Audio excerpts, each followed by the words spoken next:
Donc, comment déterminer la quatrième réponse plus mathématique à la devinette? Donc, x, l'âge du fils, y, l'âge du père. X plus y égale 66. Donc, dans la barre saisie, je tape x plus y égale 66. J'obtiens une représentation qui est une droite. Donc, selon l'échelle que l'on prend, on voit qu'elle diminue. Ensuite, l'autre équation, c'est lié à la notion d'inverse en mathématiques. Donc l'inverse, c'est 1 sur x. L'inverse de x, c'est 1 sur x. Donc y égale 1 sur x. Inverse de l'âge du père. Enfin, le père à l'inverse de l'âge du fils. Et inversement. Donc ici, je tape y égale 1 divisé par x. J'obtiens une deuxième courbe, qui est en vert ici. Donc on voit que ça se croise à ce niveau-là. Donc là, je vais déplacer les axes pour le voir en plus grand.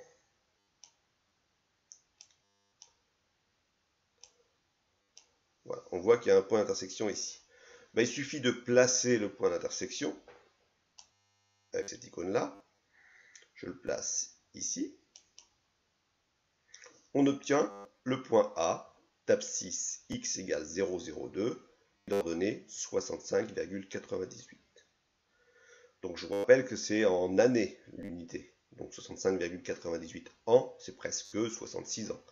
On va essayer de voir à combien ça correspond en jours. Donc on va prendre l'âge de l'enfant. Donc 0,02. Simplement ici, je tape dans ma barre saisie 0,02.